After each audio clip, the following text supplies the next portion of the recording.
Hey, this is Kahja Elliott, Bronx born and raised, ATL made, Bay Area becoming, and this is the As Told By podcast. Welcome back to this week's episode of the As Told By podcast. I can tell y'all that this is going to be one of my favorite episodes to record because I'm recording from the ultimate location today in Oakland at my dining room table. I'm recording from the house. But you can do that when you have friends and people you know and like on the podcast. And that is absolutely the case for today because I'm sitting here at my table across wine and a cheese board talking to one of my favorite food friends in the Bay, coordinating producer and reporter for KQED's Check Please Bay Area, Cecilia Phillips. Hi, this is amazing. Yeah, and the cheese board's great. Okay. Hey, girl. Hi. Thank you for coming to my house. Thank you for inviting me to your beautiful house. I'm so honored to be here. It's me, you, and Stevie Next Wonder. My cat is lounging around here. Such a beautiful cat, too. Oh, yeah. Hey, Stevie. Yeah, so thank you so much. You know, I was sharing on social media not long ago that the podcast started out in 2022 as Food Arts Culture. And seeing as more than half of the episodes were around food, culinary, and that's just really like my area of passion. This season, the podcast has evolved. So every episode this season has been about some intersection of the food industry, and that is going to be the format ongoing. So, you know, yes, chefs, restaurateurs, farmers, you know, brands, but also people working in food media like you. Yeah, it's a smaller subsect of people who do this kind of work, but yeah, we're still out there too, reporting on those stories just like you are, and I'm like I said, I'm honored to be part of this shift that you're doing and talking to more food people. So yeah, yes, we got a food community here. So for the folks who are not in the Bay, y'all are going to get to know her this episode. So you are originally, I think you told me you're from Sacramento, but you're originally from the Bay. I'm originally from Sacramento. My grandparents lived in the Bay. So pretty much every weekend growing up, I would come to the Bay Area. They lived in Berkeley. And so I do, and especially now that I've been in the Bay Area for almost 10 years, I like to consider the Bay my home now. But, you know, was not born and raised here. But yeah, I'm from Sacramento originally. Okay. I always have to remind myself that Sacramento, I count it all as one, but Sacramento is technically not the Bay. People from Sacramento will tell you that it's definitely not the Bay. And people from the Bay will tell you it's definitely not the Bay. People from outside of California, I think, definitely would consider them very close. I mean, I drove there just the other day, and it was the fastest I've ever gotten there. I don't even know what happened. I was going the speed limit. But it was like an hour and 15 minutes. And so it's really close. Okay. Yeah, I spent a little bit of time in Sac, but that's where you're from. And, you know, just getting to know you, you know, I get the feeling, of course, from the work you do that you really enjoy the exploration of food. So talk a bit about what the culture of food was like in your family growing up. Wow, what a big question. That's a big question. Okay. I will say this. I will say that from my memories of my life, the way that I understood that I was loved was through food. And so that was my first understanding of what it meant, like was to be nourished, right? Those grandparents that I talked about, you know, I have a couple of like very vague memories of barbecuing in this giant backyard in Berkeley. But other than that, like home cooked meals, right? So always something that was prepared with intention, was prepared to be nutritious, and usually delicious, was the way that I understood how you can show how you care about somebody. So that's what I've taken with me today, to this day, is the thing that I do for people is I'll cook for them. I don't really know how to do too much else, like, to be honest. I know how to do stuff with TV, and I know how to talk to people, and I'm getting to be a better interviewer, which, as you know, is a tough thing to do, to ask questions and then to listen. But other than that, whenever I want to show somebody that I care for them, or that they're important to me, or that I want to express gratitude or give a gift of myself, I cook. Okay. And so, yeah, that's really how I see food still to this day. Yeah. You know, it's going to be so different for kids who are coming of age now, because I think, when you were growing up and I'm growing up, I don't know a lot of people who were in restaurants like kids today are in restaurants. So it's a little like, let's see what kids think when someone asks this question 15 years from now when you've been coming up. Yeah. Like my daughter did, going out to dinner multiple times a week. And then kids even younger than my daughter, little kids now, who that's just the culture of what families do. That's an interesting point that you make. I think, a couple of things come to my mind, right? So it's so true because in some regards, I remember that we didn't go out to eat hardly at all. And I think that there was multiple reasons for that. But, one of them was obviously financial, like going out to eat is expensive and continues to get more and more expensive to this day. But yeah, it was only on incredibly special occasions that we went out. It kind of sounds like maybe it might have been the same for you. And so going out to eat and dining at a restaurant was really, really special. Had to be a very special occasion. And so that too, I think now that I'm thinking about it and I'm talking out loud, like I said, this is only my second interview ever, so thank you. But, thinking about these sorts of questions, it's like, oh yeah, like that's why I love restaurants so much, because it was such an important moment. Like, going out to eat maybe 2 to 3 times a year, 4 times, like graduations, yeah, that kind of thing. Yeah. But those events only occurred ever so often. So I think that also, you're helping me to understand myself better, but that must have been a big part of why restaurants became so important to me and the food scene. And I am curious though, what will happen in like 15 years when we think about it, because, and I hope it's okay to talk about the pandemic, which, it's like such a tough time that we all went through, but it had such a huge effect on restaurants in the Bay Area. And so a lot of them are struggling, but you're right. Like people are going out to eat, like more younger kids. It's like a more common thing to do. So it is this weird kind of time that we're in, and restaurants are struggling so much. So I do hope people keep going out to eat so that we can go to restaurants and have these places to share a great meal, a great memory, and share the love that we have for other people in our lives. Yeah, it's an experience. I remember when we would go out, and I was raised in a house with 2 other siblings, so my mom had 3 of us, and when we would go out to eat, I remember I'm telling my age now, Roy Rogers. We would go to Roy Rogers, and like the highlight was, I remember it being the strawberry shortcake they made, which was actually a biscuit that they would crush down and put ice cream and strawberry syrup on it. But that was like such an experience, right? And I think back to those things because I love dining out so much now. But I think back to just those very simple experiences. And then I think about what I see now when I'm out in restaurant spaces and I see little kids at Limewood. Oh and my I'm looking around like, gosh. boy, that must be nice, huh? Exactly. No, you make a good point. Like these kids who are seeing these different shows on TV that are geared toward them, they're watching and consuming media, and they're becoming like these little adults that are food experts, and they're like 6 years old. It is pretty different. You're right. Yeah. Good for y'all, kids. Good for y'all. So you talked a little bit about like what food and your experience with food was like growing up, but then how does that link to your career in journalism? First of all, was that always your career goal? This is just so amazing to be interviewed by you. Like no one's ever like asked me these questions before. So okay, come on, questions.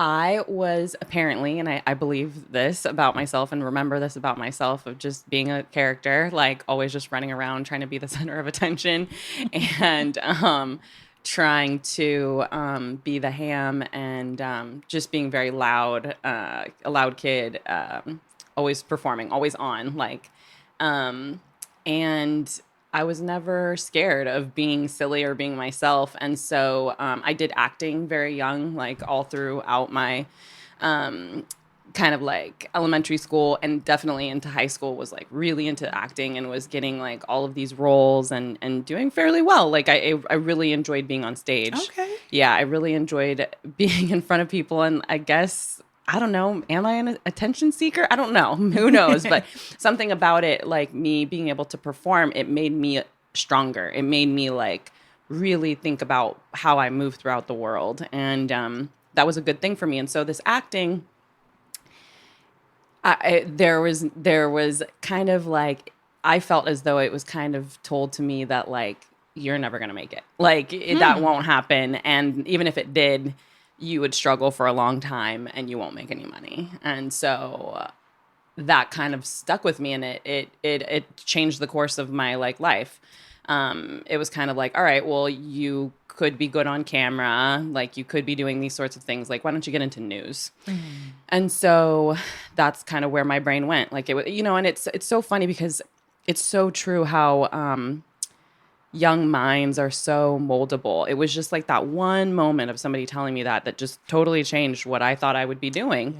Yeah. And I'm not saying it's for the worse or whatever. It just is what it was. And so because of that, I stopped acting, and then I started to think about, well, okay, I know that I'm good on camera. I know I can be in front of people and perform and do live things. So if I'm going to have a serious job, then I guess I'll get into journalism. And, the easiest thing to do to be able to do that is to be a reporter. So I started studying up north at Humboldt State University. Go Lumberjacks. And, it's even that in and of itself to go to that school. And I did go to Sac State for a short period of time and then ended up going up north to just kind of find myself, I think. And once again, being so heavily influenced, Humboldt State had a really good journalism program too. Okay. And, it's according to people, it's not a prestigious school necessarily. It's not Ivy League, but for me, it worked. I loved being up there for the time that I was up there. Beautiful place. And this journalism school was so good.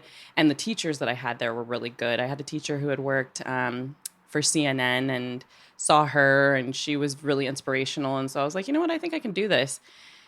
And there was one news station up there. This is super Northern California, right? Like almost to the Oregon border. So you're behind the Redwood Curtain. It's very small town. Okay. Totally different from my upbringing in Sacramento. So to me also, at the time and now, it just felt like, okay, this will be easy, like a piece of cake. Like there's just this one tiny little station. Like I'll do this. And my teacher was like, you don't want to work there. Like what's going on at the station?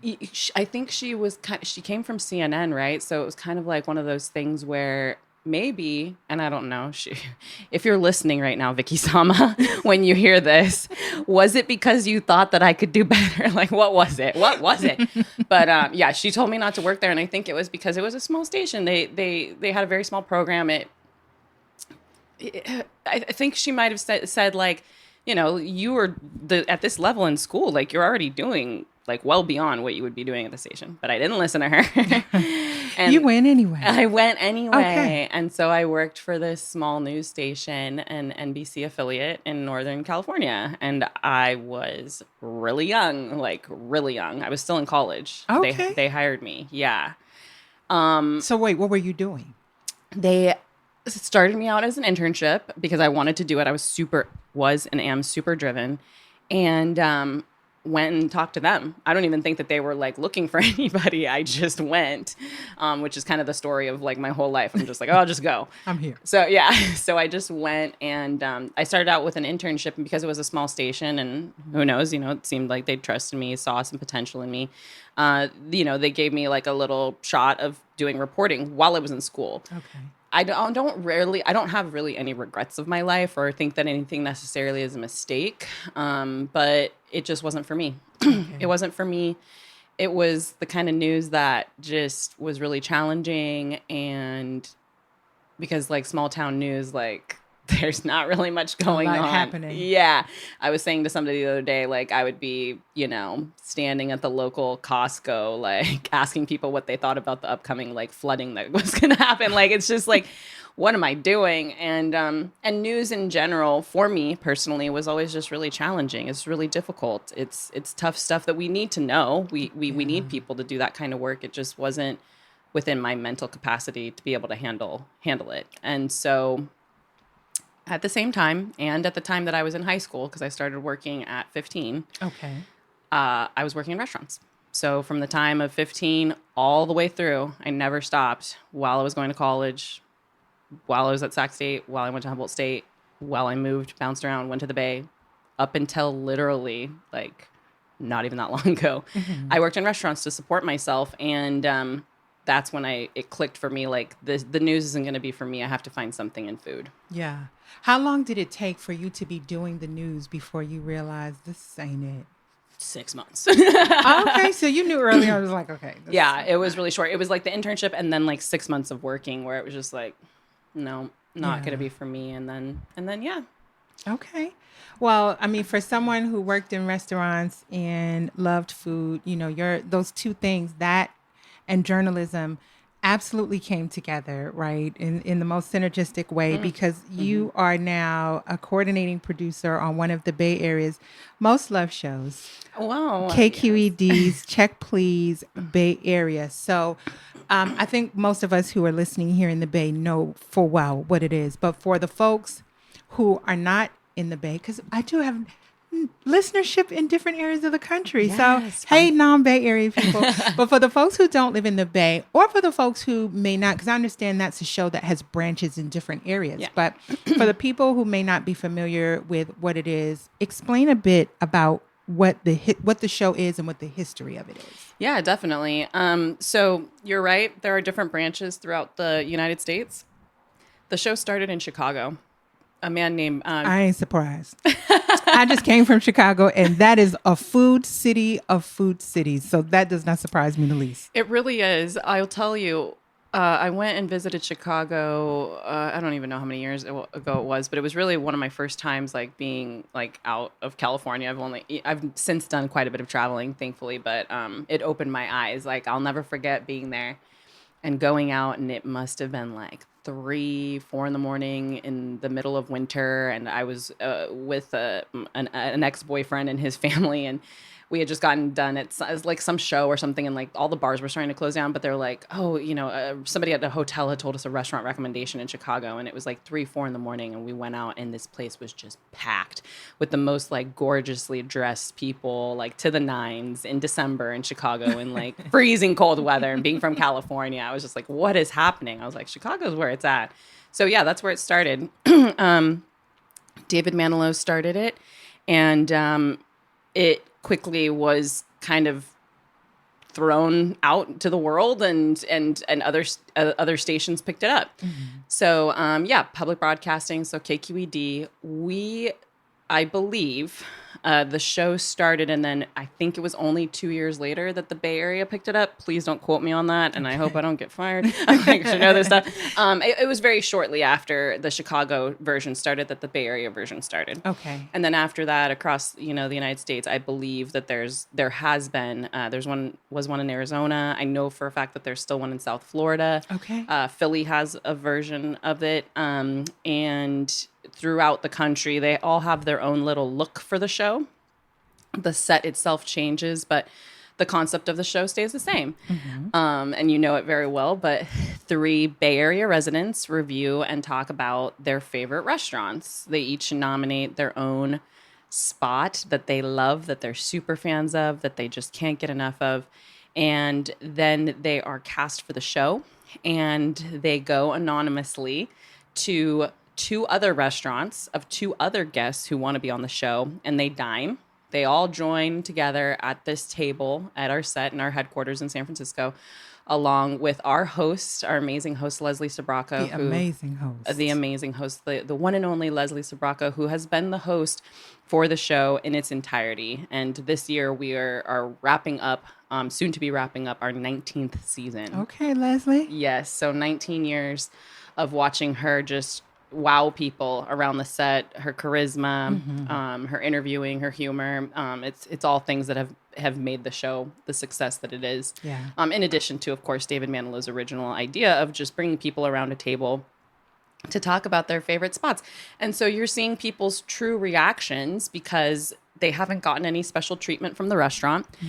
The restaurant knows that they're going to be on the show, but they have no idea who's coming in. They don't know even when they're going to be coming in, truly. Okay. So it really is people's raw reaction to their experience at these restaurants. And it's tough and it's fun. And where the excitement and the drama comes in is because, each person is a super fan of their own spot. Mm-hmm. So you're hearing other people talk about your favorite restaurant, and you're kind of watching their reactions like, oh, how are they going to? And of course, everybody wants everybody to love their restaurant, but people are different. We all have varying tastes. So I think that's where the drama comes in. And our series producer, Lori Halloran, who just is amazing and who puts together the whole show and really puts out the vision for what a season's going to look like in each episode.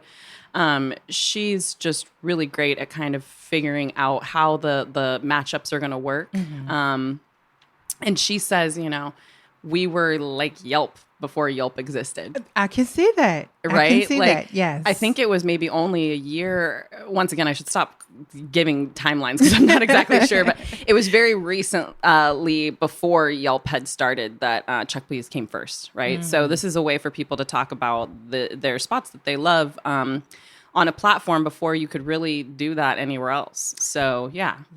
Yeah.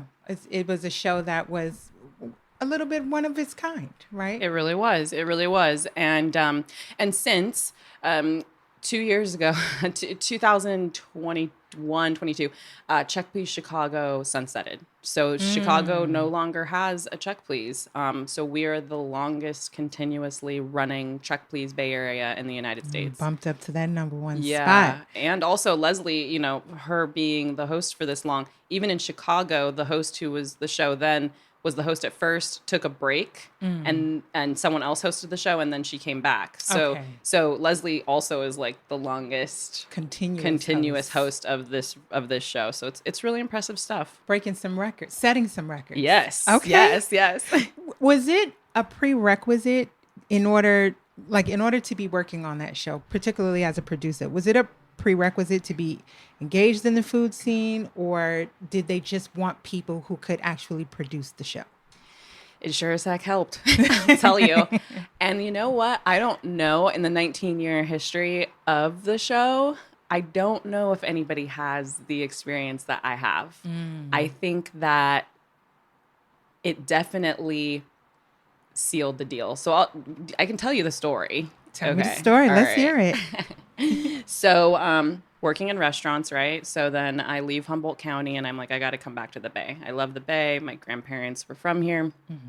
And I just love the Bay. I love everything about it. I loved the food scene. You talk about Chicago. I mean, the Bay Area's food scene is just wild. It always has been just innovative, creative, a huge mix of different and diverse styles of food that you really can't find almost anywhere else. And I knew I had to be there because I loved restaurants so much. Restaurants saved me. Restaurants became my family. That is where I was able to not only make money and survive, but put myself through school, pay all my own bills, as soon as I left, and be able to support myself. And not only that, but support myself in a way that still allowed me to try to pursue different dreams that I had. Okay. But I always had in the back of my mind, okay, well, you have these skills, you can do this stuff, try and do something different. If it's not news, then what can you do that's in the food world? So I knew of the show and I had seen it before. But when I moved to the Bay, the clear, obvious answer was you have to work for the show. This was the only thing of its kind, really. And this was even, social media just over the years has evolved so much, right? But even the handful of years ago that I started on the show, it still was just so amazing and different and one of its kind, right?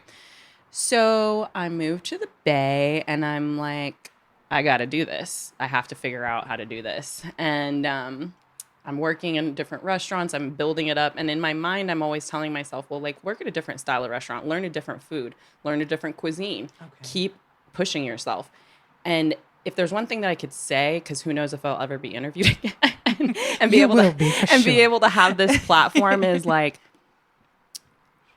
really don't like how I let it affect me so much, but I would be working in waiting tables and people would, I don't know what it was. I still don't know, but people would talk to me. And by the end of the meal, they'd be like, so, what else are you doing? And I don't know what it was. I don't know if it was because of how much I was engaged with them. And I would talk to my guests, I'm trying to make some money. So right. I need to engage you and I need to be putting on the charm. And it was genuine. It's not fake, any of it, but it was a real moment for me to connect with people, get to learn about them. And ultimately, if you're being authentic with people, you're also talking about yourself, right?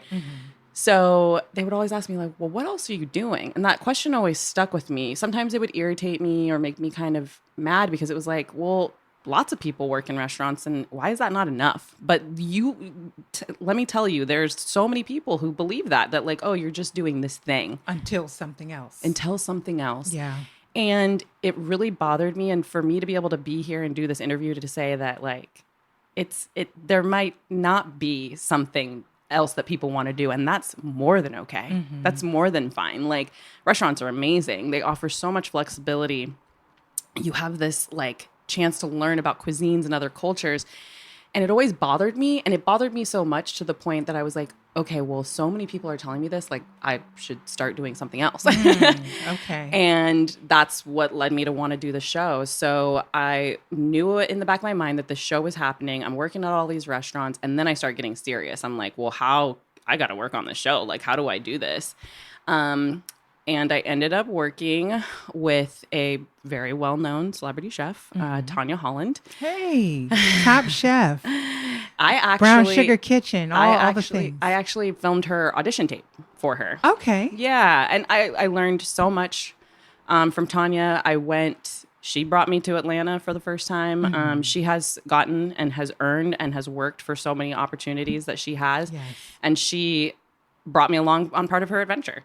And at a certain point, KQED had asked her to film a small, short digital series. She was one of the featured chefs on a celebrity chef series that KQED was trying out. Mm-hmm. It was very short-lived. It didn't go on for multiple seasons, but she brought me to the shoot. And at the same time, I'm doing all this stuff, right? I'm also going to Laney. So I had graduated, done college for a while, and I was done with school. Mm-hmm. And another thing that I'll say is like, don't ever be afraid to go back and just do something. And if there's something else you want to try. Laney had a production course, so I needed to brush up on my stuff. I wanted to feel confident when I went out and did things. So I took a course with Zara. She is the host of Days with Zara. She was my professor and she was so inspirational, just so amazing. This woman who started her own show and was doing what I wanted to do. And so this is my teacher, right? And I'm just like driven. And so then I start working with Tanya. I'm going to Laney. I'm making my own content and kind of doing a little bit of stuff here that I'm not sharing with anybody. Mm-hmm. I'm just too scared. And I go to this filming at this beautiful home and I'm watching Chef Tanya like do this, and I'm just like, this is amazing. I want this for myself. And those KQED producers who were there were making that show, but they were actually also working on Check Please Bay Area. Okay. They were working on Check Please Bay Area, and so I'm like, I like cringe to think about it now, but I'm like, hey, I made this little video, like watch this, like at this thing, and I'm like, what was I doing? But just making it happen is what you were doing. It was. Yeah. But I say all this because like, if people are listening, like I want them to be inspired in the way that I was inspired. Mm-hmm. Like I showed them my stuff. They were like, that's great. And I was like, okay, cool. And they were like, okay, well, maybe one day if you want to come and visit and come to KQED Studios, you can come and check it out. And I was like, this is it. This is how you do it. You just keep following along like little step by step. Breadcrumbing. Yes. Mm-hmm. Yes, that's what it is, to use a fabulous food reference. Yeah, right. No pun intended. I was doing that, like little things along the way, not knowing necessarily exactly where I would end up, but hoping that with each thing along the way, I would pick up something. And so I went to the studios, and Tina Salter, the series producer at the time, so graciously lets me come and watch this studio taping at KQED for Check Please. And I'm just in awe. I meet Leslie for the first time. She says this all the time. She's much taller in person than people realize. And I'm sitting on the set and I'm like, this is the life I want. Like, let me figure this out. So then the series producer comes out. We sit down. She takes like 5 minutes with me. Now that I know what it takes to make the show, I'm surprised she even gave me those 5 minutes. She's like, yeah, so that's kind of what it's all about. I kind of got to get back to it. I'm like, okay, great. Well, like I brought my resume, blah, blah. She's kind of like, we really don't have anything for you. Mm-hmm. Like, I'm glad you got to see what we have. We're not hiring. Mm-hmm. Like, there's no jobs for you. There's nothing for you to do. And I was just like, no. Oh, my balloon was just burst. Yeah. But I stuck with it and I did not give up, and I just waited, and I just like kept looking at their site. I would just like refresh KQED's website like all the time. Every month I'm looking for 3 years. 3 years. 3 years. Okay. 3 years. I just didn't stop. You're saying a lot of things here. I'm saying a lot of things. Yes. Okay. I know.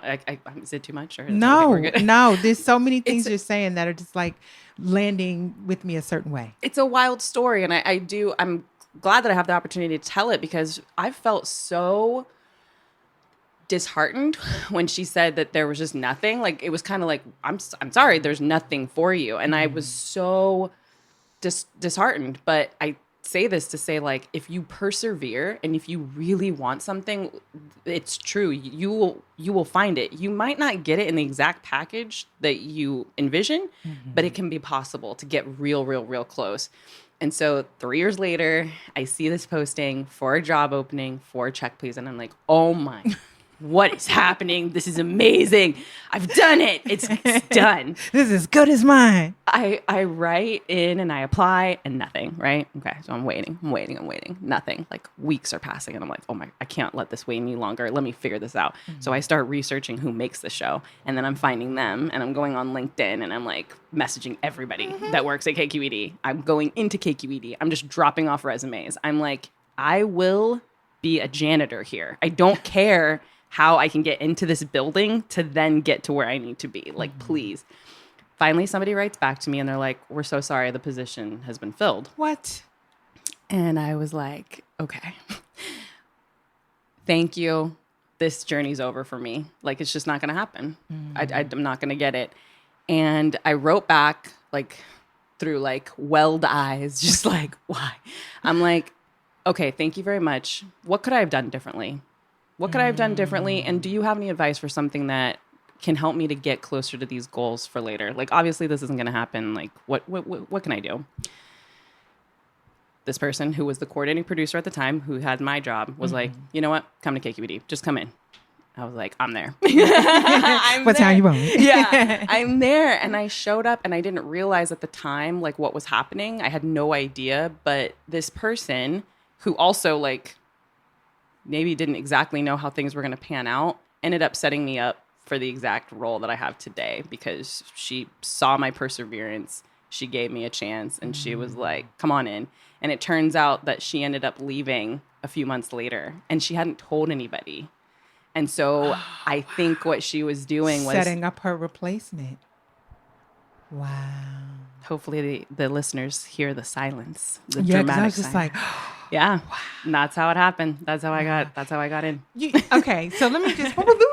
I know it was Let me a go lot. back. You said so many things that stood out to me. So I think the first thing in that is Chef Tanya Holland taking you around, right? Taking you around and helping create exposure points. That's so important because there's just certain rooms you just are not going to be in unless somebody brings you in the room. Yeah. And we all have needed someone to do that for us. I absolutely have needed someone to do it for me. And I'm getting to a point now in my career, even my career outside of doing the podcast, of being able to do that for people. Here, let me connect you an email or whatever the case may be. But that is so very important. And then also the point that you made about 3 years, refreshing, checking, are they hiring? It's just like everything is sometimes so microwave centric. Like, people want stuff right now. And I get it. You got bills and things and life is happening and you want what you want. But to stick in there and be like watching and waiting in the wings for something to come about 3 years later, it really takes a lot of perseverance and dedication, and then to put in, not get it and not go stomping off, but to be like, what could I have done better? Right? To at least keep the relationships open. This is one thing I'm learning, just, again, as I am very much in the beginning of getting into the food media space, but relationships are everything, right? And not just, well, I know this person, I know that person, but it's like people who is aware of what you're trying to do, who's aware of what your ambitions are, right? Because who knows what comes across people's emails that they're like, hey, you need to go look into this or whatever the case may be. But, these instances you've called off of women particularly creating space for you where there appeared to not have been a space, and they was like, okay, no, we're going to make a space. And trust me, I could have stomped off. I wanted to stomp off. I bet you did. So badly. I bet you did. But the 2 points that you make, I 100% couldn't agree more. I hope that I'm in the position someday to kind of be able to do that. I don't feel like I'm quite there yet to be able to have that that ability to help people in the way that she was able to help me, but to be in the same rooms that she was in, to meet the people that she was talking to. But it is so important because I wouldn't be here today had that not happened. I might. I'm pretty like pretty driven when it comes Y'all down gonna to let me in here one way or another. get what I want. But exactly that. Yeah, just sticking with it. So yeah, and then that's how it came to be. And there was some stuff in between there. I didn't automatically like take this person's job who had, brought me in and who had left. I interned. I did a lot of work. There was a ton of up and downs. And then more and more stuff started happening. And then finally the position like opened up. But and so it's still, even once I got in, I wasn't in so yeah, sticking with it, that perseverance, all that you mentioned, it's all part of it. And I will say this, I mean, for people who do get to that point of like kind of like stomping off, it's also okay to stomp off too. Sometimes it's just not meant for you. But if you really, really want it, there's always stuff around the thing. There's something there to do. And it might not be the exact bullseye that you wanted, but even if you're just kind of around it, then sometimes it just naturally puts you where you're supposed to be. Yeah. Yeah. And those breadcrumbs, so you don't know what is going to lead to the next thing. So sometimes you just got to be open to, let me take this and see what's going to happen. You never know. Yeah. One of the things I think is interesting, you talked about like your background, originally thinking you were going to be an actress or working in an acting field. And when we think about like food media today, for me, two things come to mind. You have like things like Food Network, right? And then you have things like KQED. So just to take a step back, I'm a huge, huge public broadcasting fan. I have grown up watching PBS cooking shows, right? Food programs.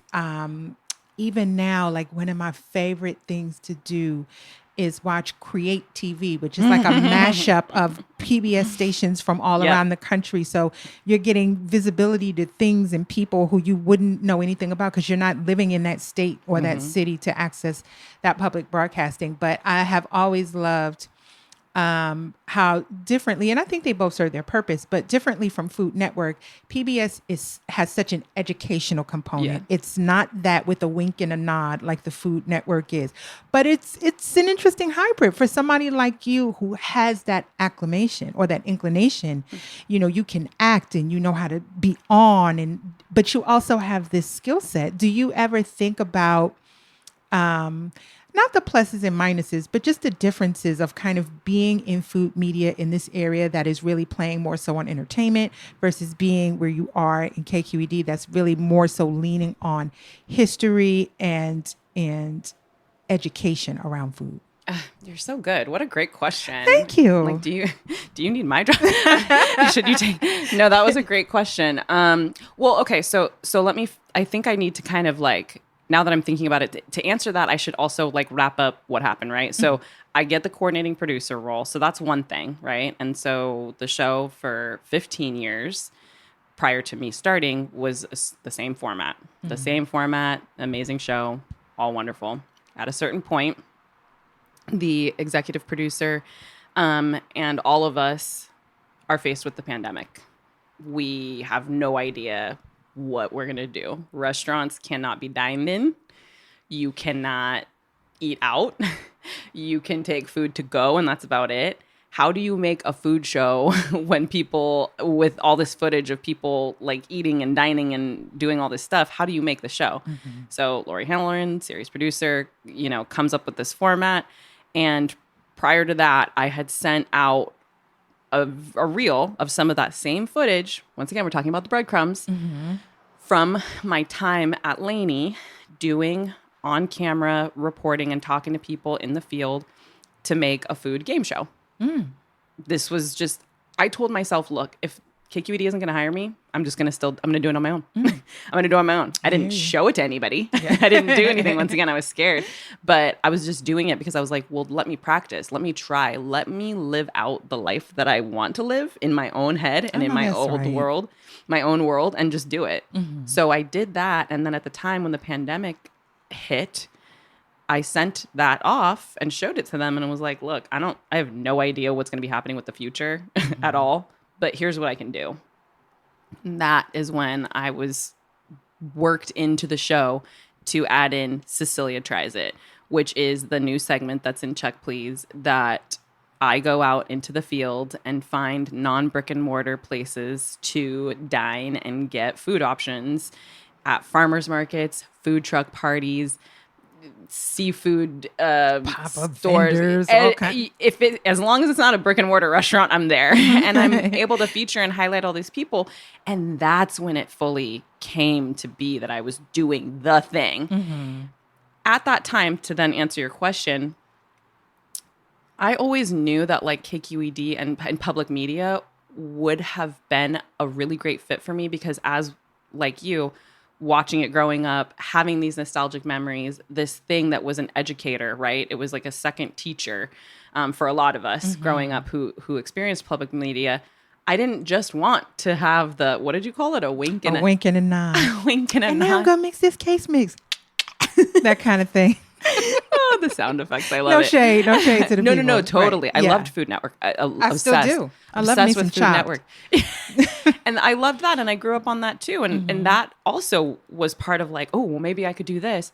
But public media holds such a special place in so many people's hearts. And it also does more than just entertain. It does educate. And so that was really amazing and an unintentional thing that I luckily was able to be a part of and am our part of is helping to get people to like learn too. Yes. You're being nourished in multiple ways. And remember, the way that I understood love was through nourishment. So I'm like nourishing you extra. Yes. I'm like showing you great food, but I'm also giving you like something to like learn and keep with you. Yeah. So that has been an amazing thing that has happened through getting this job and working for this show. And such a great point you make. It's a very specific style. Public media, we have to be very scrappy. You've got to be able to work with lower funding. But that's what I think makes it so special is because we are, just like my life, right? Just hustling, just like always being like scrappy, being like willing to persevere and do that.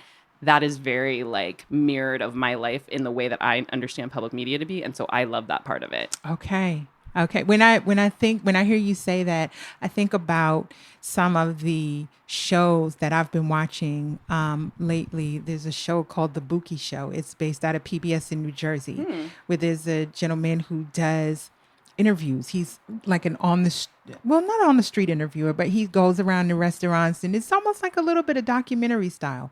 I feel like it's similar in a way to what I do with this podcast, but it's the visual, like video interpretation of that. And he's there on set and they're exploring the city. And I think about that. I think about, then some of the programs that, are probably at the top of, here goes upon the top of the food chain on PBS, like my favorite, America's Test Kitchen, right? Where I sit down and I really feel like I'm learning things from a scientific perspective. What happens when foods are cooking and the reaction and why that chocolate is seasoning and why this oil is not what you fry in because the cellular makeup of the oil does this versus that. And here's the piece of equipment you need to use because the teeth on these tongs are going to pick this up, but it won't pick that. Like, it's just so detailed and it's so nuanced. And I will sit here and people have come to my house and been like, would you turn this shit off? And I'm like, absolutely. Oh my God. Absolutely not. I'm like, there's a Cook's Country Marathon on this weekend. Like, my weekend is made. I love them. I love those shows. Yes. I love it.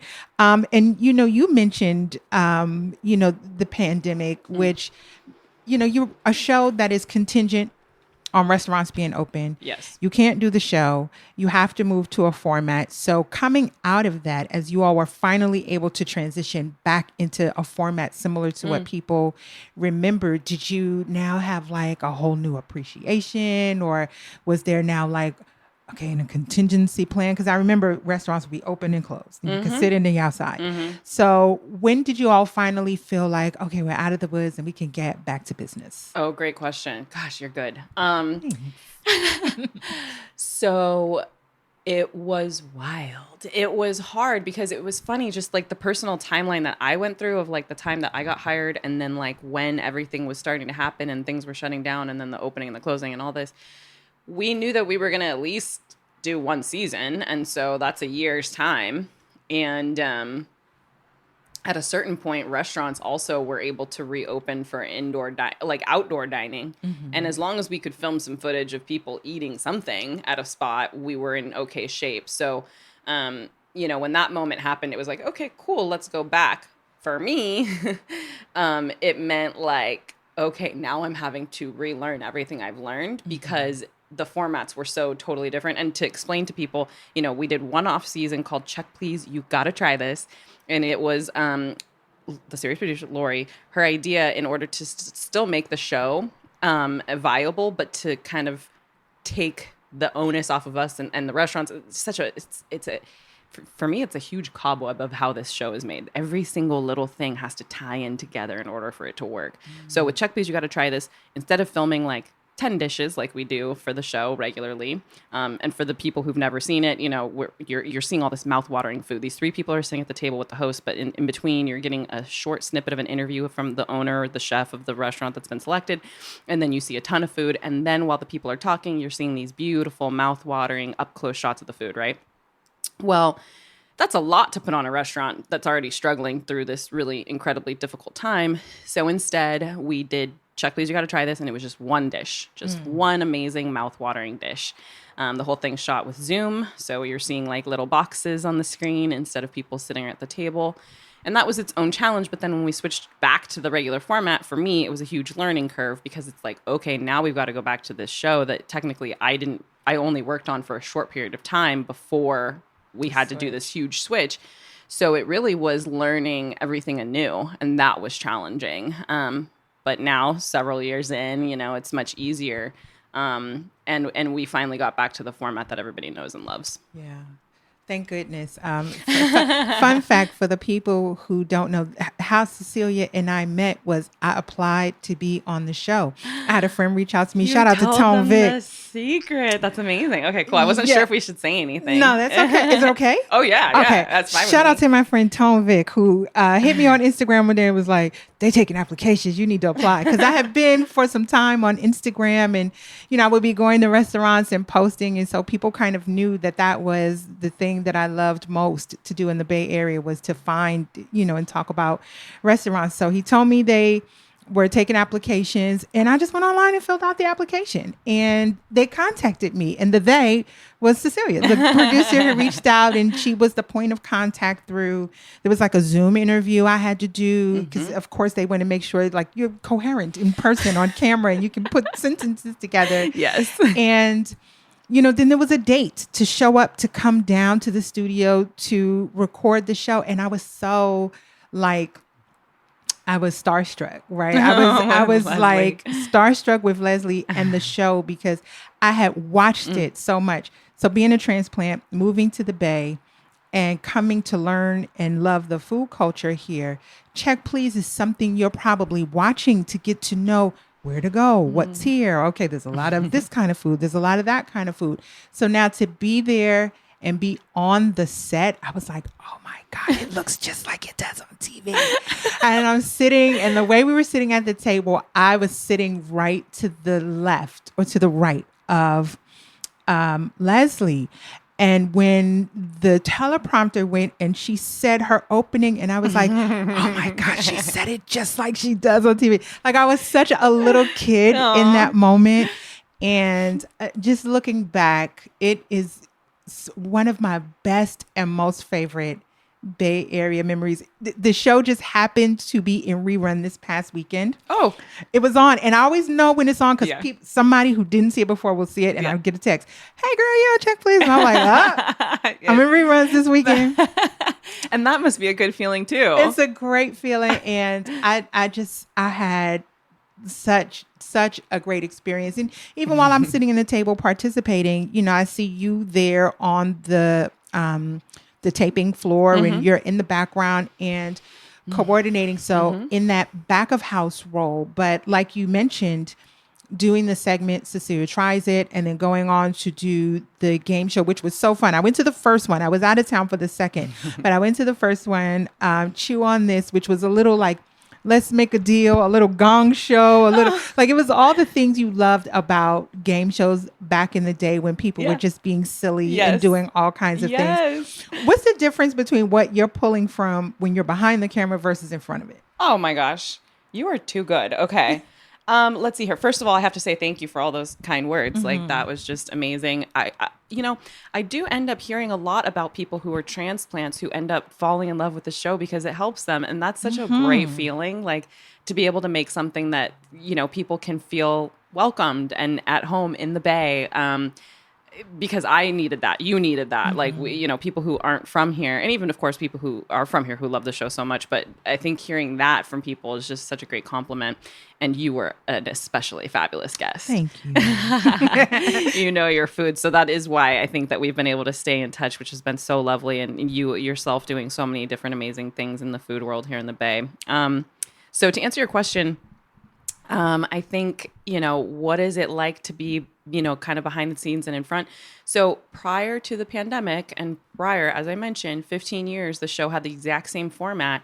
It was successful. It was fun. It's so well done. The editors, the writing, the cutting that Lori does, people really liked it. So it stuck, which was amazing for me, for everybody. And not to mention like the people, I can't say this enough, the people that I get a chance to interview, they're just so grateful.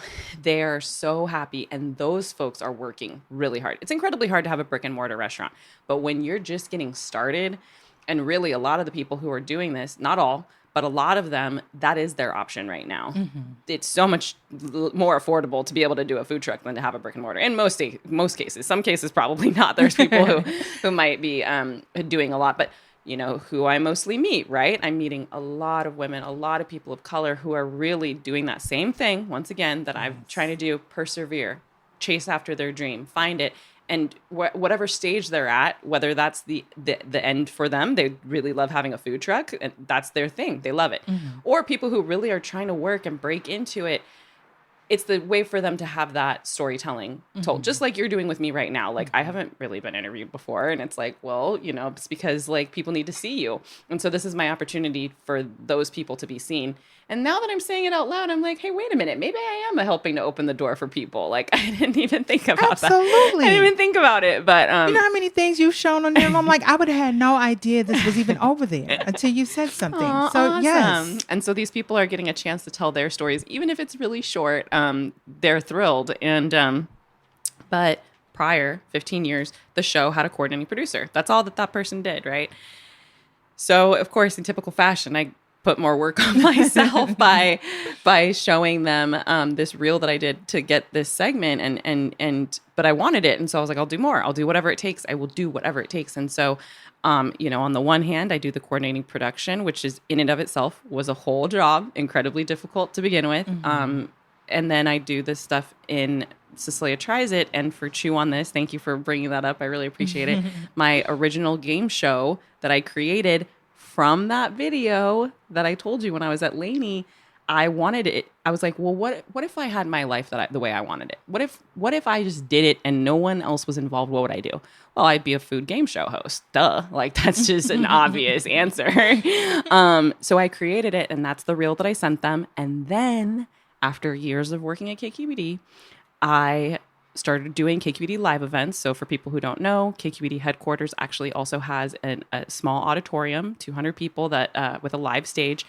And I started interviewing people live at KQED, food people. And I was like, wait a minute, what if I brought my game show to this? And I pitched the idea, and they took it. Yes. And it is very much, I can't believe the way you described it, because that's exactly what it is. And it's like exactly what I wanted people to feel, like 1970s, like Yes. game show host with like silly wackiness where you're still being educated. There's trivia, there's fun food challenges. It's a blast. We did do the second one, and I hope we can do more. But the behind the scenes stuff has been obviously the challenging thing for me, because 15 years of working in restaurants. I did 15 years in restaurants. So that was easy to turn it on and off and like kind of just show the best, most excited side of myself, right? To be able to like be like, hey, welcome in. Have you dined here before? Like it was all part of it. Like be on, like smiling and happy and hospitable. And it's not, once again, not it's all genuine. Yeah. But it's just about being able to be like warm and to like look at somebody and be like, I see you, and I'm going to try to make this the best experience for you. That's what I do in front of the camera. Behind the scenes stuff, that was what came harder. It was like really kind of just like, okay, you have to be honest, Cecilia. Like part of my job is to talk to these restaurants and have them agree to be on the show. It's not easy.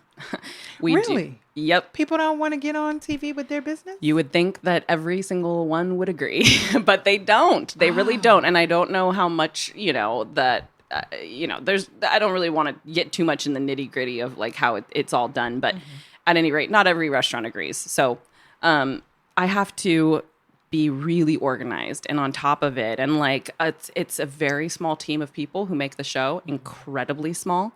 Once again, the difference between something like a Food Network and like public media, you're going to have to like really work hard because the resources are limited. And that's the exciting part, because it's like, how do we do this? How do we get it done?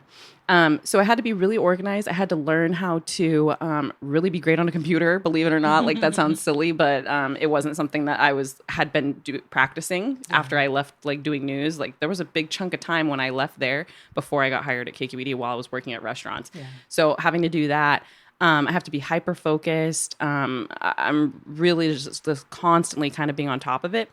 But how lucky am I to be able to like have both of those things be part of my job, right? Like a lot of people just have jobs where they can only do that, but I get to do that, have the serious side, be really focused, be able to tell these restaurants how great of an opportunity this is. And then I also get to do my stuff on camera. And that's the other thing about KQED versus like maybe like a Food Network where, actually, sorry, those Food Network stars, they get to kind of do whatever they want, don't they? Like there's some of them that have like, good time. They're having restaurants a good time. Are opening left and right. I'm like, y'all over there doing it up.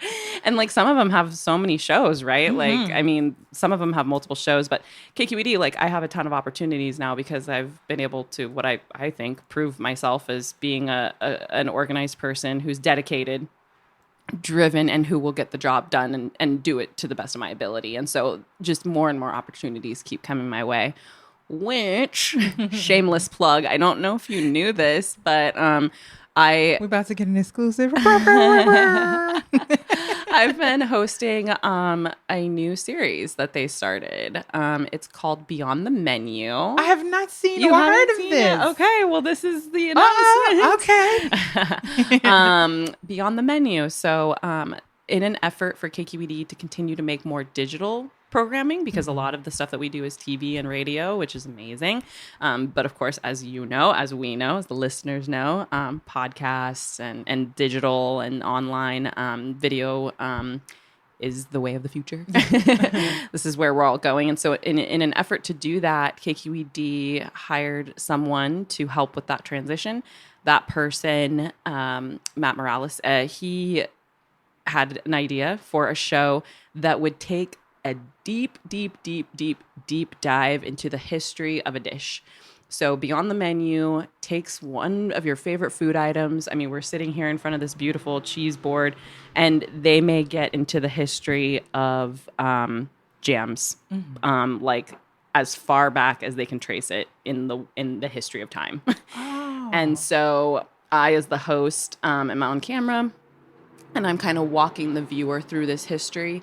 And we're talking to historians and experts to get the scoop. And then I go out and I find a company that makes jam, and I go to their production site and they show me how they make their jam. Wait, as you're saying that, I think I did see that. Did you see one? Yes, I feel like I have seen that as you started to explain You're it. like, wait a minute, that sounds Right, familiar. I'm like, that sounds familiar. But that's amazing. It is Because amazing. there's that educational component again. I can't stop. I don't know. I don't know what it is.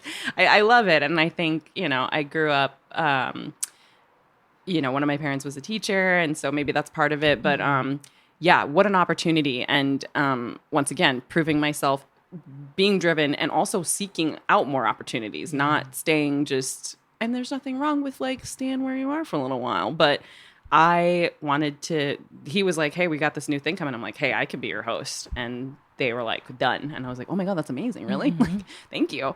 So we shot 8 episodes so far. Okay. So it's basically kind of, as of right now, a mini series. And hopefully at some point I may be able to report back to you with some more good news. But that's where it is right now. So all 8 episodes have been released as of like a couple weeks ago.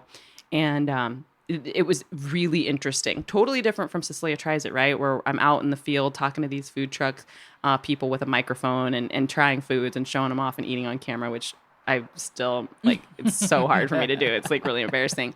But this is a totally different thing, really kind of academic. And it's fun. Yeah. It's really fun. I love this. I have to say, there's, we talked before we were getting started here that I'm just like starting. I started the podcast in 2022. So I am very much in the beginnings of moving and doing things in the food media space. And there's people who are like programs I can think of that I grew up watching. That You said you were a baby, and I was like, no, you're a toddler. Okay, But yeah. the toddler. Right. I'm just toddling along. I'm almost up to 40 episodes. Almost. That's amazing. But thank you. But when I think about, I didn't really have experience as an interviewer. That's not my background. But I realized quickly as I was doing this that my background in HR really lent itself to sitting down and doing this kind of thing. But I grew up watching interview-based programs, and the one that always sticks out to me is Inside the Actor Studio with James Lipton, because he would sit down with actors Right. and talk about not just their roles and the roles that, really define their career, but their life and like, how did this become that? Right.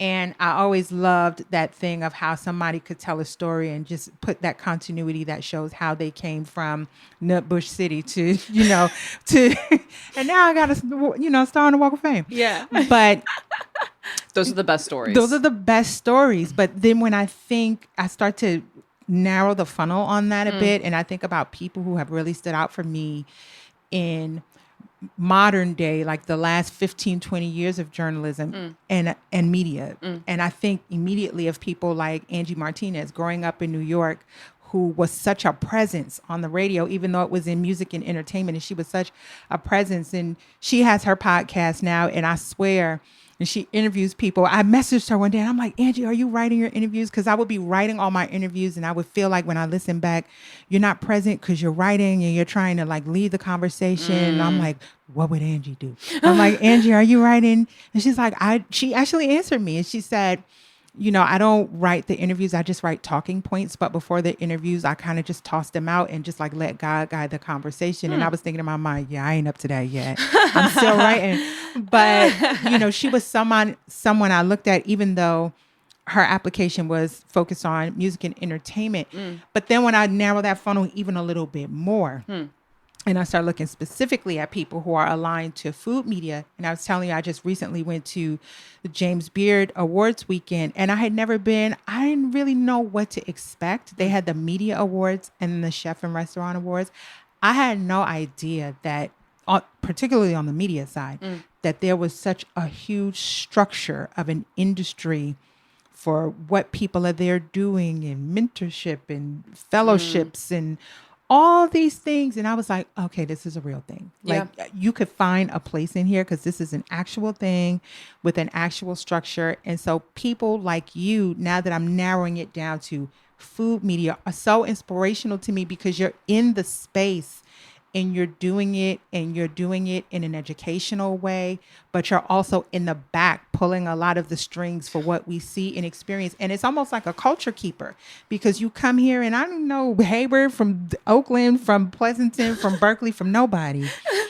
And definitely not the food, but I was learning through watching the show. So I'm such a fan of yours and of the show and of Leslie's and of all that you all contribute to the culture of food media in the Bay. So thank you so much. Oh, and thanks for coming you. to my house. Thank you. Well, you're an inspiration to me. You are an Thank inspiration you. to me. And I hope that everybody who listens to you sees like all of the work that goes into it, but that whatever they want to do is possible. So hopefully we can do it again in a few years and we'll both be in different places, even Right? better, right? You better be ready to bust down for what you want. Look, people were waiting around in 3 years and coming back and spinning the block and getting exactly what they wanted. So, don't ever be defeated. Let folks know where they can find more about Check Please Bay Area and about you and the things you're working on. Oh, thank you so much. Yes, please, please, please, if you are here in the Bay and you're listening to this and you or a loved one would be good on the show, please apply just like Kahja did. It was a simple process, right? It was simple. It was simple. And really what we're doing is we're just forcing you to go out and eat. Like, how terrible is that? You twist my arm. Yeah. And then you just come for one day. So please, please, please apply. We need that. We need people who are living in the North and the South Bay, especially. A lot of people from Oakland and San Francisco and the East Bay apply a lot. So we get a lot of those restaurants, but we're all throughout the whole Bay Area. People don't realize how big of a span that is, right? Like all the way up to Healdsburg. I was in Petaluma when one of the places I went to. Just so far. Thank you for driving. Healdsburg and like all the way down to San Jose. So more people in the North and South Bay. So please do that. Apply for the show. Please check out the Cecilia Tries It segments that are online. Please watch Beyond the Menu. Comment. People like just don't understand how much like comments help. It helps to drive like engagement. It helps to show that people are listening or viewing. And then, come to KQED. Come and check out my game show, Chew on This, the next time we do it. I don't have a date yet, but come to KQED. Support public media. Please. We need it. We are culture keepers. We are not for profit. We are really doing the work that is as unbiased as it can possibly be. And if we don't have people to support it, like, public media will not continue to be the place that we have those nostalgic memories of childhood, of learning something great and seeing something that's done with an intention to educate, inspire. And so, please support me and support you. Thank you. Thank keep you. Listening to As Told By. Yes. Well, look, on that note, if y'all want to keep up with me in between episodes, you can find me on Instagram at HeyKinTheBay. But that has been this week's episode from his house. Everybody ain't coming to the house now before anybody asks me. But Cecilia could come to the house, and I'm glad she did. But that's been this week's episode of the As Told By podcast, and I'll see you on the next one. Peace.